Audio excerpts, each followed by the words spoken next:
Una persona molt panxa contenta serrant les dents a la nit, com si diguéssim. Doncs tinc en línia la doctora Clara González, odontòloga, directora del Col·legi Oficial d'Odontòlegs i Estomatòlegs de Catalunya.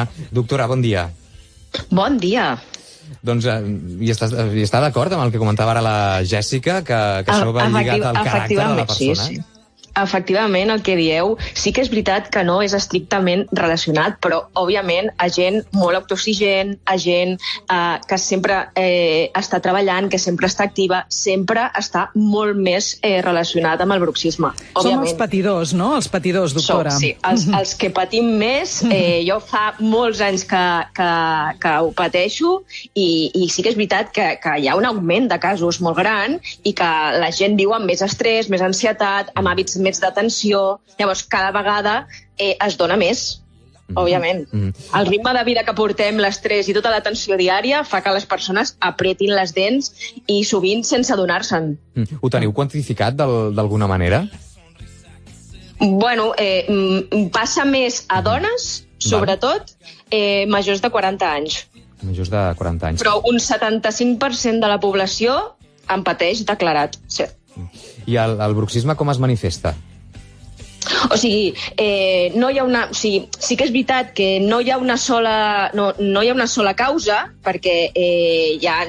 Òbviament, és multifactorial i influeix l'estrès, l'ansietat i els hàbits, com ja hem dit, però sobretot també hi ha factors neurològics, hi ha factors del son, hi ha factors dels estils de vida. Llavors, quan ens hem de preocupar? Quan hi ha desgast dental, quan tenim mals de caps al llevar-nos, quan hi ha tensió a la mandíbula, quan sentim sorolls a l'articulació, a l'obrir i tancar la boca. Llavors, en aquests casos, és important consultar l'odontòleg.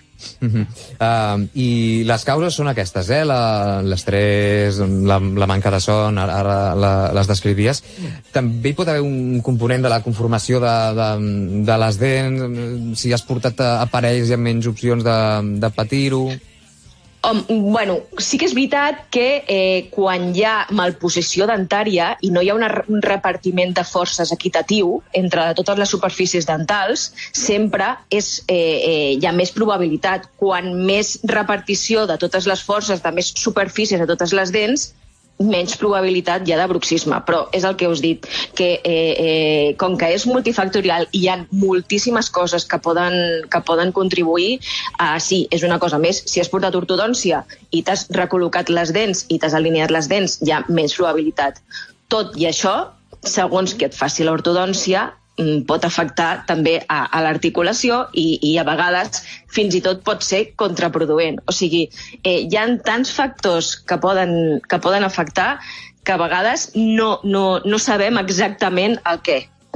Doctora, i el quadre és un quadre que ve acompanyat normalment també de migranyes, no? De problemes de cervicals, és a dir, és aquesta acumulació de tensió a la part baixa del crani i una mica a la part de darrere del cap, no? Com si diguéssim. Sí, per això a l'hora de tractar-lo, o sigui, no parlem tant de curar-lo, sinó de gestionar una mica les conseqüències. O sigui, has d'anar al fisio, sí, està molt bé posar-se una fèrula per protegir les dents, però al final no es cura, perquè hi ha moltes vegades que has de canviar els hàbits de vida, t'has de relaxar, sí, és molt fàcil dir-ho, el que passa que el dia a dia és molt difícil portar-ho a terme. Clar, i sobretot a la nit. Sobretot, a la nit que no tens control, no? De dia pots dir, estic apretant les dents, frena, però ara hi ha molt debat sobre les fèrules. Fèrula tova o fèrula dura? No, fèrula dura sempre. La fèrula tova el que fa és incentivar com si tinguessis un xiclet a la boca, llavors fa que masteguis més, fa que apretis més. Quan tens un xiclet a la boca tou, fa que sumis més aquest mastegar. Llavors, dura sempre. Sí que és veritat que ara se'n fan unes que són dures per fora i una miqueta més toves per dins perquè siguin més confortables pel pacient. Si això no es tracta, a curt, mig i llarg termini, quins danys o quines conseqüències pot provocar, si no es tracta? Home, molt desgast dental, molt. probablement dolors a l'articulació, però sobretot aquest desgast dental i, a més, moltes cefalees, com heu dit, molts dolors d'esquena. O sigui, pot acabar sent una cosa a llarg termini greu, perquè pot tenir alteracions a la mossegada, pot tenir un dolor crònic al cap, al coll, a la mandíbula. Llavors, és important donar un cop d'ull cada cert temps en aquestes coses si notem que realment som un perfil que estem apretant. Fins i tot retracció... Ai, perdona, Guillem, fins i tot retracció de la geniva, no?, per aquesta oclusió constant. Exacte, perquè com que estem apretant tant, les forces no només estan afectant i desgastant les dents, sinó que també poden afectar a tota la geniva i que hi hagi aquesta retracció. Llavors, pot donar també a hipersensibilitat dental. Ara mencionava la Jèssica les fèrules. Quin és el tractament més habitual avui dia? O sigui, primer, pensa que el que s'ha de fer és el que... Sí, podem posar fèrules, però també tècniques de relaxació i tractar a la malaltia de base, perquè segurament hi ha una malaltia de base en quant a l'estrès, en quant als hàbits, en quant segurament estils de vida de la persona que pren cafeïna, alcohol, alguns medicaments, o sigui, pot estar associat també a factors de la son, llavors apnees del son o un reflux nocturn. Llavors, s'ha de buscar una miqueta quin és el problema de base, que està molt bé posar la fèrula perquè protegeixes les dents, però no es cura amb la fèrula. Llavors, visitar el fisio que estigui especialitzat en l'articulació, o sigui, s'ha de fer una mica un tractament a molts camps i que no és tan senzill com posar una fèrula. No és tan fàcil.